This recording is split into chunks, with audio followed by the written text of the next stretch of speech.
I'm doing a second review on this Bible because this Bible is so awesome. Um,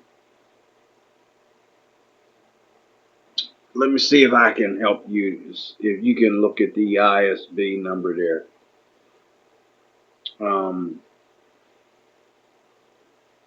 Here, I'll turn it that way. I'll give you a minute to copy that because this is a very, very nice Bible.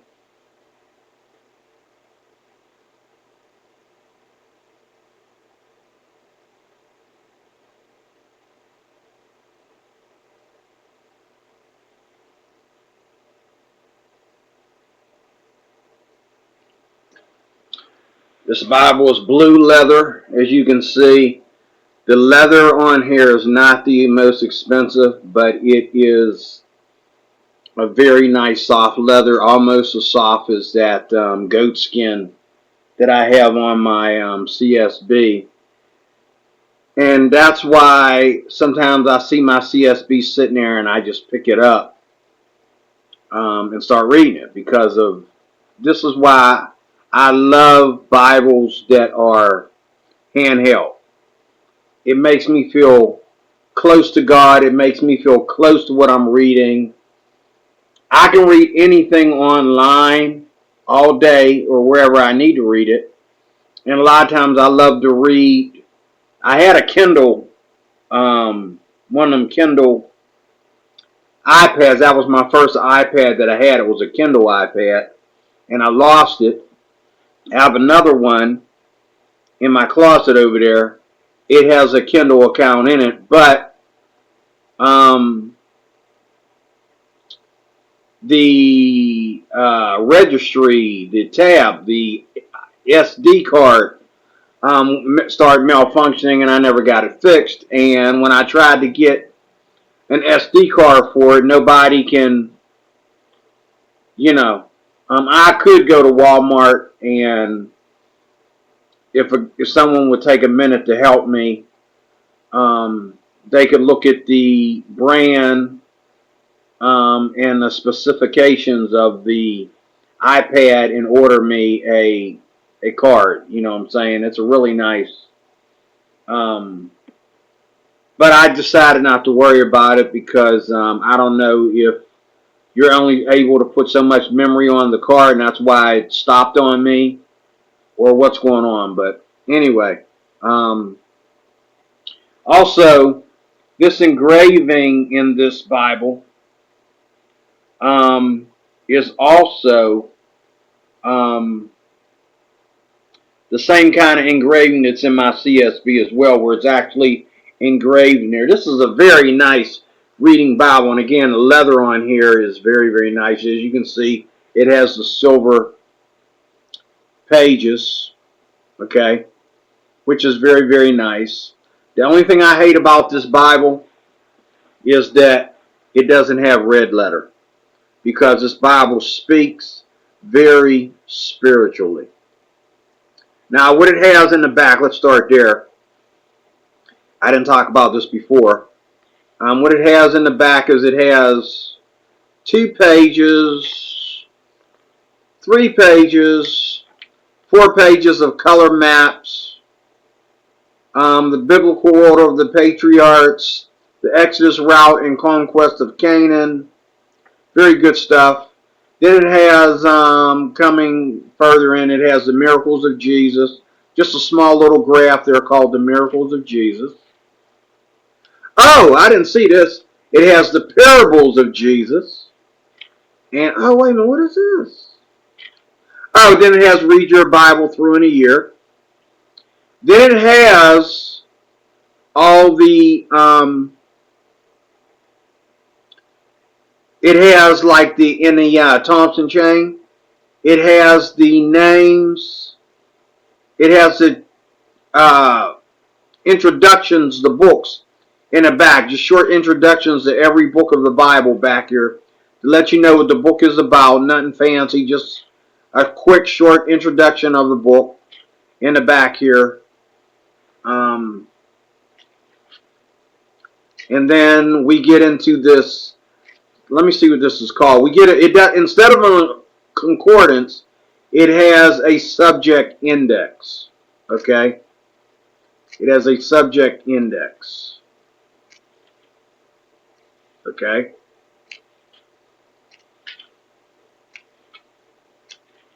I want to see what they call it. Okay, what do they call it?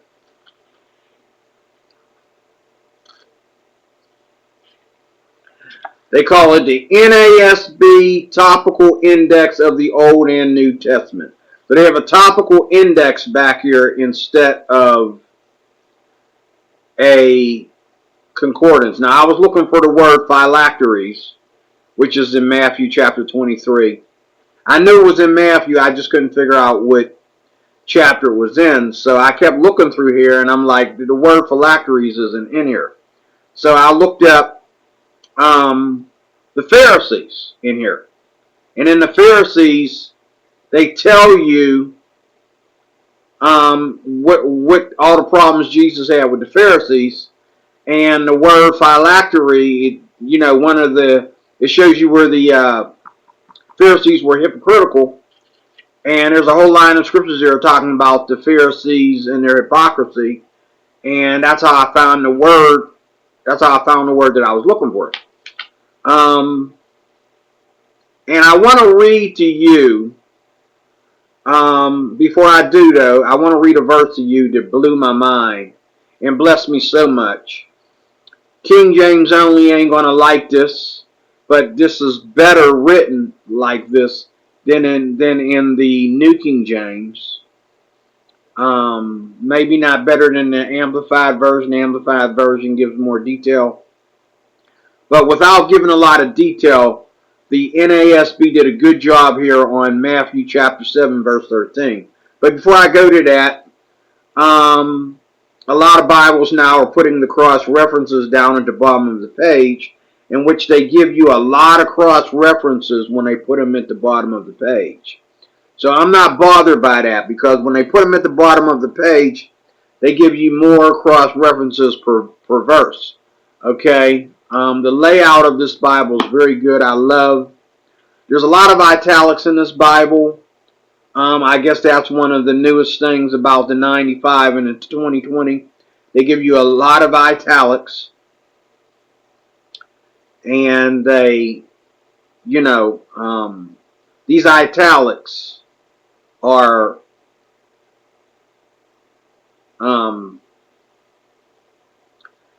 ad lib to the verse to help you understand, you know, to help you to understand the context of Scripture. Also, too, at the bottom of each page, they not only have footnotes like any other Bible, but they have definitions to words, and definitions to phrases, and definitions to money, weights, and measures down at the bottom of the page. This is all the natural content of the NASB 2020. This is all the natural content. Everything that they have down here on the bottom before you get to the cross references. This is a very, very good reading Bible. Comes with 2 ribbons. Look at this. Look at these ribbons. Comes with 2 ribbons. And I think that's amazing. This is a very good reading Bible. Prophecies from the Old Testament and the New Testament are capitalized in all capitals. And they have proper commas and punctuation in here. The way this says things in here. Therefore, if the whole church gathers together and all the people, in italics, speak in tongues, and outsiders or unbelievers enter, will they not say that you are insane? But if all prophesy and an unbeliever or an outsider enters, Now, I don't know if in the original it says or and or and or and or and or, like almost like the Amplified Bible. Um, Both the Amplified Bible and the NASB are Lockman Foundation Bibles, so I'm wondering what that's all about. But um, but if all prophesy and an unbeliever or an outsider enters, he is convicted by all. He is called to account by all. Okay? The secrets of his heart are disclosed, and so he will fall on his face and worship God, declaring that God certainly is among you. That God is certainly among you. What is the outcome then, brothers and sisters? When you assemble, each one has a psalm, has a teaching, has a revelation, has a tongue. And it gives you, that's 26F. I think 26F. Oh, okay, that's for that's letting you know there's a, those are for verses. Let me see. 26F, yeah. They take you to 1 Corinthians 14:2. Very good. Very, very good with cross references. I love a good reading Bible. The secrets of his heart are disclosed, and so he will fall on his face and worship God, declaring that God is certainly among you. What is the outcome then, brothers and sisters, when you assemble? Each one has a psalm and has a teaching, has a revelation, has a tongue, has an interpretation. All things are to be done for edification. If anyone speaks in a tongue, cap italics, it must, italics, be italics, by two or at the most three, and each one italics in turn, and one is to interpret. But if there is no interpreter, he is to keep silent in church. Okay? And have him speak to himself and to God. And have him speak to himself and God. This is a very, very, very, very good Bible. I'm totally smitten by some of the way it reads. It's totally smitten by, in this particular one here with the encyclopedic or the topical index and, the cross-reference system and all like that. I'm totally smitten. This is a good reading Bible. It really is. This was a Bible you just sit and read and study. And, and so this is a Bible that I'm definitely going to read all the way through. Okay? I want to see, now you do understand that the 2020 version, a guy showed this on YouTube, the 2020 version of the NASB, the update came so quickly because there are some things in the one before it that were not right. Like I said in the last video, the old NASB had an issue with the difference between sexual immorality and morality. It failed to specify between the two in a verse that it was doing. But 1 Corinthians chapter 14, that was what I just read. And a lot of cross references taking you back to 12 and other places in the Bible that talks about tongues and so forth and so on. Also, they have bold-faced numbers for all the verses. Bold-faced numbers for all the verses. And a lot of verses that are taken out of other Bibles are in here. They're just put in brackets, like the Amplified Bible, Lockman Foundation. That's one of their things. They're put in brackets. Now, In the Amplified, there's more put in brackets. Here, there's more taken out instead of putting them in brackets. But they do have the footnotes down here. And they have the verse boldface to let you know how to find it. So it's bigger in print than the cross references. So you can look down at the bottom, and on top of the cross references, they get all the footnotes out of the way first. And this Bible doesn't have as many footnotes in it as some of its other, ones before it, because they put a lot of stuff back in. Okay, and they're starting to do that now. It took you 400 years to put stuff back in. Stick to the standard, okay? But let me go to this verse. Let me see something here since I'm in Romans. Let me see something here real quick. Let me see if it gives a footnote on that extension. Romans chapter 8. They don't. They leave that totally out. The extension on Romans chapter 8 verse 1. They say nothing about it whatsoever. Matter of fact, this whole page has no footnotes on it. That's okay though. Because it doesn't bother me, because later on in the chapter, Romans chapter 8, twice, they mention what it said in verse 1. And, but, there's enough footnotes here. Amazing Bible. Okay, let me get to it. Matthew chapter 7. I got there it is. I have these lovely, look at that. These lovely what do you call these, ribbons here. Okay, look at verse 13 in the NASB 2020. There's a lot of controversy about this verse, especially the way it comes out in the New King James. A lot of people get all butthurt about what it says. It's true. It's true. But here, it's less controversial, but it's saying the same thing.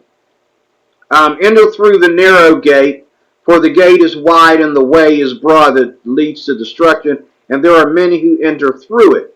Here's a controversy in verse 14, Matthew chapter 7. For the gate is narrow and the way is constricted. Hallelujah. That leads to life, and there are few who find it. So what's it mean by the word is constricted? And I know what it means, but I went online and looked it up in the dictionary to be sure. And the dictionary has a lot to say about this word. This is the second to meaning of the word constricted, which means that, no, it's the first meaning of the word constricted actually. Means that to prohibit something, to make a law against something that you can't do what you want to do.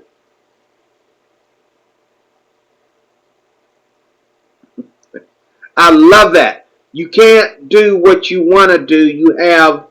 There's a certain custom, a certain rule to the way we do things. Like if you wear a turtleneck, was one of the ways they described. If you wear a turtleneck, you feel constricted.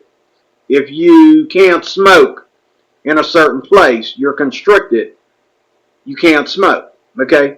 Well, here it says, for the gate is narrow and the way is constricted that leads to life, and there are few who find it. I think this NASB is the only one that's going to say that. And I think that is just beautiful, because that is what it is. You cannot, the way to life, you got to do it Jesus' way. Okay? And nobody wants to. And so that, just using that word constricted kind of lets you know, that lets you know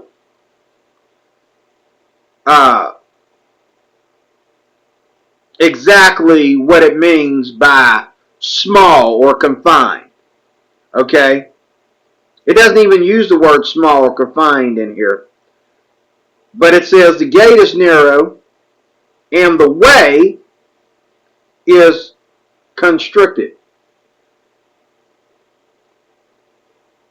You can only get there through Jesus.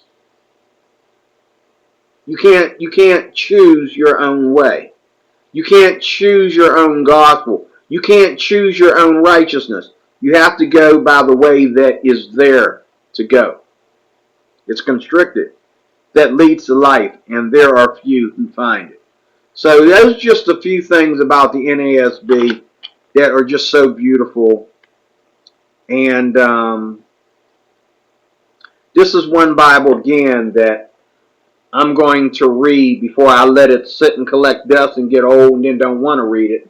I'm going to read this Bible through. This is a beautiful, amazing Bible. I've done so much reading lately in the Amplified Bible. It's the only Bible I've been reading, and I've been comparing it with my MEV, my new MEV update. This is a very, very nice Bible, and it has everything in the front for you to like have it for years. Like it has stuff I don't care about, like marriages, husband and wife's family tree, births, deaths. This Bible was made to be a lifelong, all-purpose Bible. This Bible was made to be a lifelong, all-purpose Bible. Of course, it's not going to last that long. But this is the kind of Bible, the way they have it set up here is that when it gets old, you're gonna hold on to it and put it away somewhere because you got so much stuff in it. You got notes in here. I think it has like some empty page. No, it doesn't. It doesn't have a whole lot of empty pages in it and stuff like that for notes and stuff like that. Here in the front, you could put some notes. There's a piece there. There's a blank. Oh, there's two. Okay, there's a blank sheet there. And then there's another one on the back there. You can put some notes. But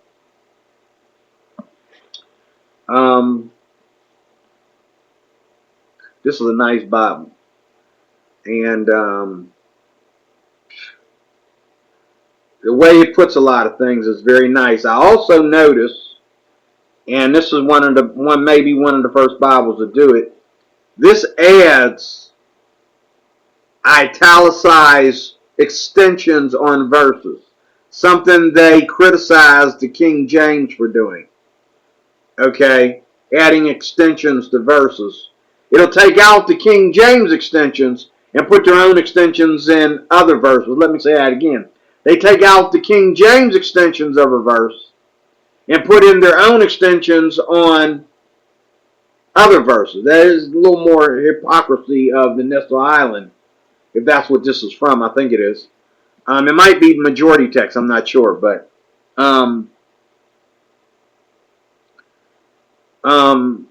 that's the hypocrisy of the Nestle Island. You know, the critical text is you put extensions. You're allowed to add and subtract, but King James isn't.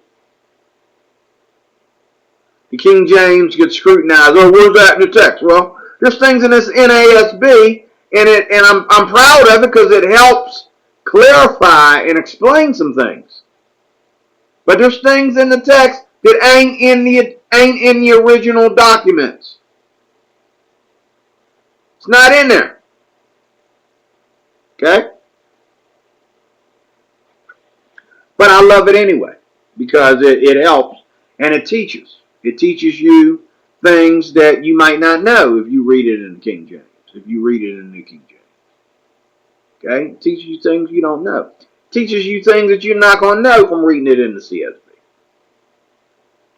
But maybe it's something that was in the Hebrew or the Greek that they had a hard time explaining, and they're just now putting it in here.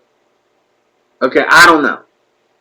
But all I know is that I like this Bible. This is an all-purpose carry reading Bible. You can take it to church. You can, like I said, I don't take critical text versions out of the house. I don't take modern versions out of the house. The closest thing that I would take out of the house other than my New King James is my MEV. I might take that out of the house. But my New King James is my number one. But I am really totally smitten by this. This might be my at-home read. This might be my home everyday read. I don't know. I have a place in my heart for this translation so far. Now, you know me. I might find one thing in here that might ruin the whole Bible.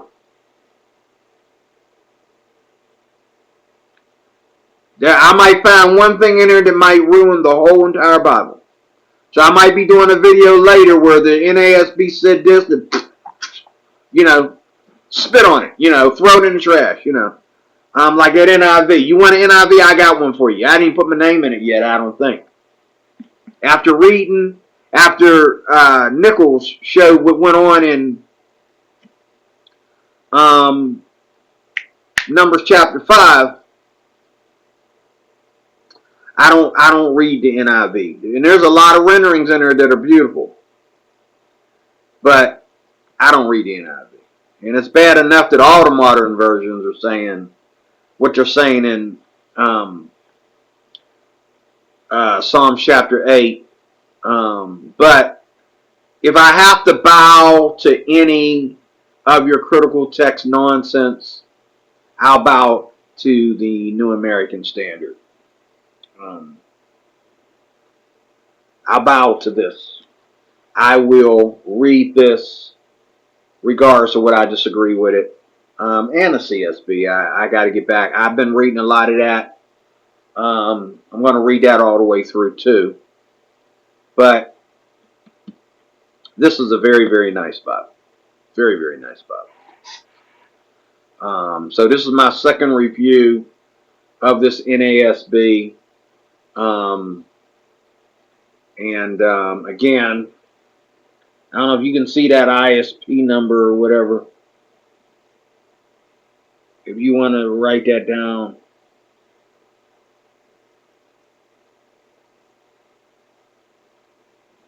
This is very nice. And like I said, the leather on here is not genuine, but it's very nice. And I got this Bible for under $30, I think. I got a deal on this Bible from Christian Books. And it is the 2020 NASB Lockman Foundation. Really, really, really nice Bible. A good, perfect Bible for reading. It doesn't get any better than this. So, and the reason why they did a 2020, I can read in here and listen to people on YouTube. They made some boo-boos in the 1995, and in the 2020 they corrected those boo-boos. And they also made it better. They put more italics, and they put extensions on verses, and they did some things to it as far as I love the boldface verse numbers and that. It really helps me out because I don't like paragraph Bibles. But I like reading this one because I think my New King James, my cheap New King James over there that I got at Walmart, I think the verse numbers are bold-faced and actually big in that one too. But anyway, that's it, folks. This is a very, very nice Bible. Call Amazon and not Amazon, but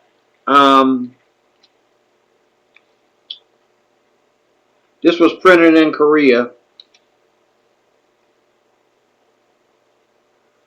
You can go to the Lockman Foundation, or you can go to Christian Books. I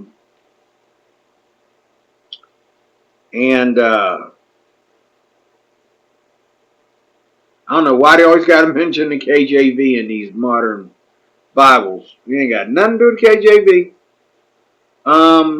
But there you have it, folks.